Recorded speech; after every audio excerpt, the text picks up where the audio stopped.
कि एक जनाजा मेरे आका की बारगाह में ऐसा आया था, सहाबा खड़े हैं, सफ़े लगाए हुए हैं। हुजूर ने पूछा, इस मरे हुए आदमी पर किसी का कोई कर्जा बाकी है? जमात में से एक ने कहा, या रसूल अल्लाह 2 दिरहम का कर्जा बाकी है। हुजूर पीछे आ जाते हैं और कहते हैं, सल्लु अला साहिबिकुम वला उसल्ली अलैहि, तुम चाहो तो अपने इस साथी की जनाजे की नमाज पढ़ लो, मैं नहीं पढ़ने वाला। अल्लाह के नबी ने फरमाया, मैं इसकी जनाजे की नमाज नहीं पढ़ूंगा। 2 दिरहम का कर्जा बाकी था बस। हम तो इसको बस कहते हैं ना, थोड़ा सा। अल्लाह के नबी ने फरमाया, मैं इसकी नमाज जनाजा नहीं पढ़ूंगा। दूसरे एक सहाबी ने हुजूर की बारगाह में अर्ज किया, आका मैं उसकी जमानत लेता हूँ। हुजूर ने पूछा, कब तक अदा करोगे? उन्होंने कहा, मुझे शाम तक का वक्त दिया जाए, इसकी तरफ से जिसका कर्जा बाकी है मैं वादा कर दूंगा। जब उन्होंने ये जमानत ले ली तो अल्लाह के नबी सल्लल्लाहु अलैहि वसल्लम ने नमाज पढ़ाई। ये है इस्लाम। और बड़े बड़े हुकूक की पामाली करने के बाद अगर लोग ये समझते हैं कि मुसलमान होना इसी का नाम है, दाढ़ी हो, टोपी हो, जुब्बा कुब्बा हो, मामलात में अगर गिरा हुआ है तो उसके अंदर इस्लाम की बुबास नहीं आई है, वो ईमान का हिस्सा नहीं रखता है। और आखिर में मैं ये अर्ज करूंगा, साथ ही ये तो मुसलमानों के मामलात थे, आपको मैं बताऊं इंसानियत के लिए, हुकूक के लिए सबसे पहले अभी आज की इस दुनिया में जो एक लाए अमल तैयार किया गया और एक दस्तूर आया ऑस्ट्रिया के वियना शहर में 1993 में पहली ये कॉन्फ्रेंस के अंदर अक़वाम मुत्तहिदा, जिसको यूएनए कहा जाता है, जो यूनाइटेड नेशन, तकरीबन 170 कंट्रीज मिल करके ये हुकूक बनाई कि इंसानों पर क्या क्या हुकूक हो सकते हैं, कोई एक दूसरे के हक तलफी ना करे, जंगों के हुकूक, ये सारी चीजें कब बनी है? ये आप फेडरेशन है, इसका नाम है वियना फेडरेशन, इस नाम से ये पूरी दुनिया में आम किया गया। 1993 की बात कर रहा हूं, आज से तकरीबन सिर्फ और सिर्फ 32 साल पहले, समझ रहे हैं आप, 32 से 33 साल पहले पूरी दुनिया में इंसानों के हुकूक के लिए एक लाएअमल बनाया गया, एक दस्तूर बनाया गया। मुझे हैरत होती है पढ़कर, इस नई दुनिया में सिर्फ 32-33 साल पहले तुम इंसानों के हुकूक लाए हो। जरा तारीख पढ़े होते, आज से 1400 साल पहले इससे ज्यादा हुकूक मोहम्मदुर रसूलुल्लाह ने बयान फरमाया। मेरे आका सल्लल्लाहु अलैहि वसल्लम सिर्फ बयान नहीं किया, हदीसों में उसको महफूज कराया है, और पूरे दस्तावेजात आज महफूज हैं हमारे पास, पूरे महफूज हैं। आप अगर जाकर देखें फिक़ह की किताबों में, फिक़ह जो मसाइल, मसले मसाइल, वजू के, नमाज के, आपके रोजे के, जितने भी मसाइल, इनको फिक़ह कहा जाता है। हमारी फिक़ह में अगर आपको मैं बताऊं, 2 बड़ी किताबें आपको मिलती हैं, हिदाया, हमारे फ़िक़ह हनफी की किताबें जो हमने पढ़ी, बहुत बड़ी बड़ी ज़ख़ीम किताबें।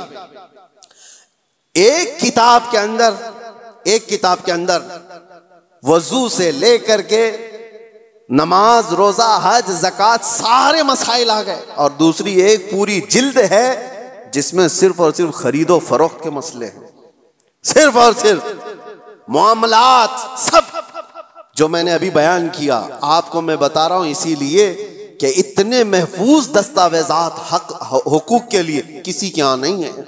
आज कावानीन बने हैं कि एक माल दूसरे से खरीदो तो उसके क्या क्या हुकूक हैं, जबकि 1400 साल पहले मेरे आका सल्लल्लाहु अलैहि वसल्लम ने हुकूक कैसे बयान किए कि अगर तुमने किसी जगह पर जाकर के माल खरीदा तो उसके कितने हक हैं, कि तुम्हें कितने में लेना है, कि उसको कितने में देना है। ये भी रिबह फासिद नहीं होगा, गल्ला जमा करके नहीं रखेगा कि जब लोगों के पास माल की किल्लत आए तो निकालेगा। ये सारे हुकूक के सिलसिले में इस्लाम पहले से बयान किया हुआ है। यहां तक कि एक मशहूर आपको बात बता दूं, मशहूर मंगनी के सिलसिले में आप लोग सोचते होंगे ये मंगनी क्या होती है, शादी से पहले एक एंगेजमेंट का जो रस्म है, इस्लाम में इसका क्या कॉन्सेप्ट है, क्या तस्वुर है, मंगनी क्यों करते हैं? इस्लाम में एक मसला है, तवज्जो। कोई माल मैं खरीदने के लिए गया, मिसाल के तौर पर एक कालीन मुझे खरीदनी थी, मैंने साहबे माल से यानी दुकान वाले से उसकी कीमत लगाई, उसने कहा ये 1000 रुपए की। अभी हमारी बातचीत चल रही है, दूसरे साहब आए, और उन्होंने उसकी बोली लगा दी। हुजूर फरमाते हैं ये जायज नहीं जब तक कि तुम्हारा पहला भाई बात मुकम्मल ना कर ले। अपने भाई की बै पर बै जायज नहीं। समझ में आ रही है आपको बात? मसला है ये शरीयत का। मैं अगर खरीद रहा हूं तो दूसरा उसमें घुस करके ना खरीदी की बात ना करे जब तक मेरी डील मुकम्मल नहीं हो जाती। या तो मैं छोड़ दूं या तो मैं ले लूं, निकल जाऊं, उसके बाद दूसरे का हक है। ये इस्लाम का मसला है। यही कॉन्सेप्ट है मंगनी का। मंगनी क्यों की जाती है?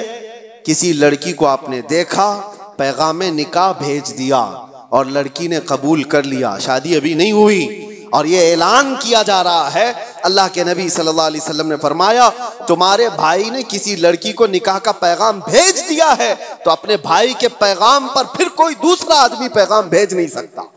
हराम है उसके लिए। अब वो उसको पूछ नहीं सकता क्योंकि जब तक उनकी डील मुकम्मल ना हो जाए, या तो टूट जाए, खत्म हो गई कि नहीं करना है शादी, तो उसके बाद नए सिरे से अगर कोई चाहे तो फिर उसके पास पैगाम निकाह भेज सकता है। वरना जब तक कोई मुसलमान किसी औरत के निकाह के पैगाम भेजा हुआ है उस वक्त तक दूसरा कोई उसको पैगाम निकाह नहीं भेज सकता। यह है हुकूक इस्लाम में, इतना ज्यादा महफूज रखा गया है। हैरत की बात यह है कि मुसलमान आज कम इल्म हो गए, जाहिल हो गए, पढ़ते नहीं हैं। वरना तुम्हारे दीन में अल्लाह ताला ने कोई कमी नहीं रखी, कोई एक अदना सा शायबा भी नहीं है। ये वो दीन है जिसकी शुरुआत होती है अलिफ लाम मीम ज़ालिकल किताबु ला रैब फी। ये वो अज़मत वाली किताब है जिसमें शक की गुंजाइश ही नहीं। आओ मेरे अजीजों, मुस्तफ़ा करीम सल्लल्लाहु ताला अलैहि वसल्लम के कदमों में इस दीन से बेहतर दस्तूर तुम्हें कायनात में कहीं नहीं मिलेगा, इससे बेहतर जिंदगी तुम्हें कहीं नहीं मिलेगी।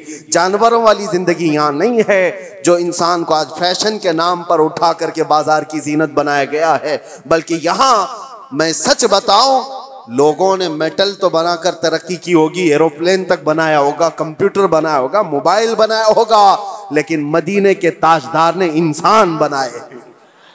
इंसान बनाए हैं और इंसान बनाना कायनात का सबसे बड़ा चैलेंज है। मेटल से तो कुछ भी बना लोगे लेकिन इंसान के अंदर इंसानियत डालकर उसको आला बना दो, ये बहुत बड़े कमाल की बात है। और ये बात कहीं मिलती है अमेरिका में, यूके में, कहीं पर भी जाओ, इनसे पूछो बने हुए इंसान कहाँ हैं, उनके पास मेटल की तरक्कियां बहुत हैं, रूह से पुरमग़ज़ कोई इंसान नहीं मिलता। हाँ, इंसान अगर कहीं बनाए गए तो ताजदार मदीना के दरबार में अबू बकर आए थे तो सिद्दीक बनाए गए हैं, उमर आए थे तो फारूक बनाए गए हैं, उस्मान आए ज़ुन्नुरैन बनाए गए, अली आए थे 9 साल की उम्र में, मेरे मुस्तफ़ा ने हैदर कर्रार बनाकर भेजा है।